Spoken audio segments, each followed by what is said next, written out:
Hello everyone. Have you ever heard this popular statement?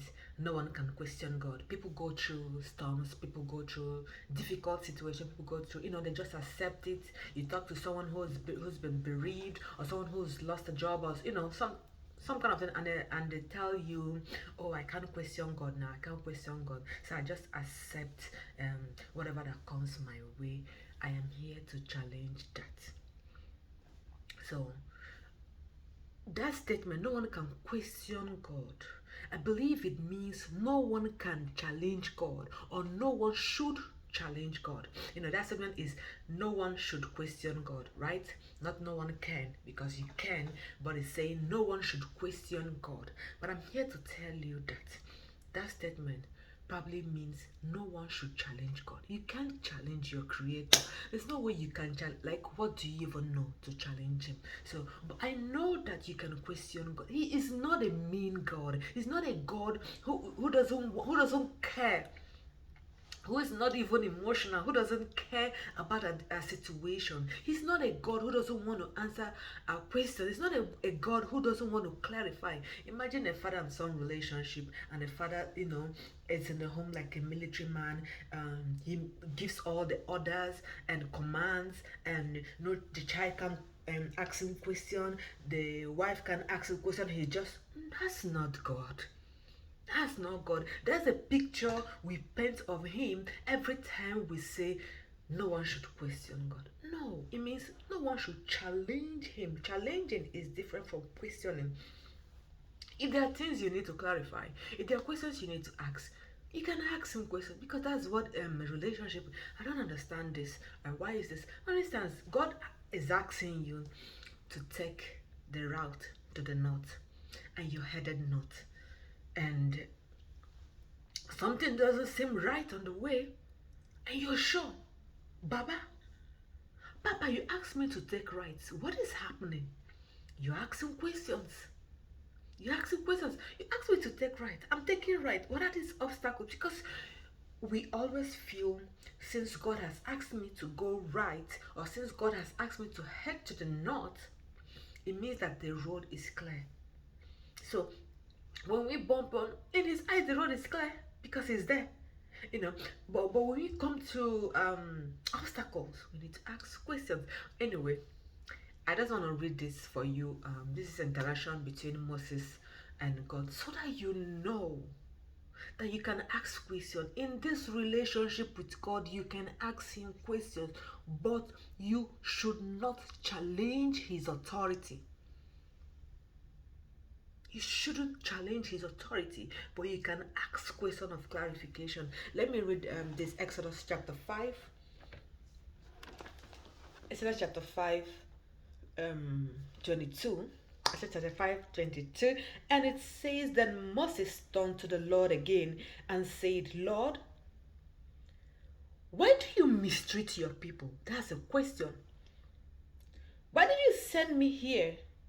Ever since I went to the king to speak for you, he has treated them cruelly, and you have done nothing to help them. So God sends Moses to go and deliver the children of Israel, and he goes there. Pharaoh said no, and the people he had gone to deliver also turned against him. Because Moses assumed that, okay, as far as you're the Almighty, you're the one sending me, you are the God of all nations, you're the God of all creation. Once I go there, I'm going in your authority. Once I go there, Pharaoh must listen. Pharaoh is stubborn. Pharaoh is stubborn. Pharaoh doesn't listen. Pharaoh is stubborn. And then Pharaoh said no. And that's not even the worst. The painful part is that because of Moses' visit, Pharaoh turned against the children of Israel. He gave them more punishments. He gave them more work than they had initially. You would have thought, okay, if Pharaoh was going to give them more work, just let them be. If my going there was going to make them suffer more, just let them be. Sometimes we suffer and you're like, ooh, I should have been where I was before. No, the journey to the promised land is not easy. It's difficult. But anyway, that's not what we're talking about. We're talking about, should you ask God questions? Should you question God? Yes, you can. So Moses asked him, "Why are you treating your people cruelly? Why did you send me if you were not gonna do anything?" And this is what the Lord Almighty said in chapter 6, verse 1. It says, "Then the Lord said to Moses, now you are going to see what I will do to the king. I will force him to let my people go. In fact, I will force him to drive them. I'll force him to drive them out of his land." So God responds to Moses, and you would think that all the things that God started to do, send the plagues, or something Moses' heart. It didn't, because Moses was destined to die. So while Moses was hardening his heart, while Moses refused God's instruction, he was already, destined. He was doomed for destruction. So the hardening of the heart leads to doom. Anyway, we are talking about, should we ask God questions?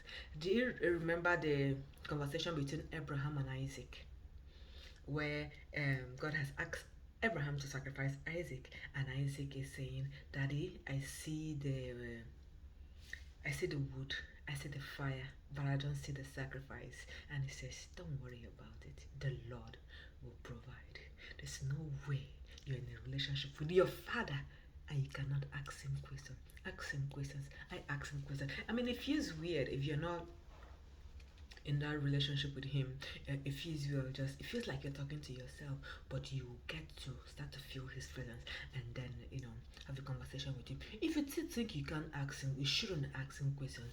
It doesn't seem like a relationship, really. It doesn't seem like a relationship. So what it's telling you is, you should not. People have challenged him, and of course, we know the story. People have challenged him and they've died. People have challenged him and they've been destroyed. But it's not a challenging his authority. "God, what can you do? Come out, I'm waiting for you." There are even people who have challenged him ignorantly that he helped to understand. But there are people, even when they understand, the stubbornness of their heart will not let them.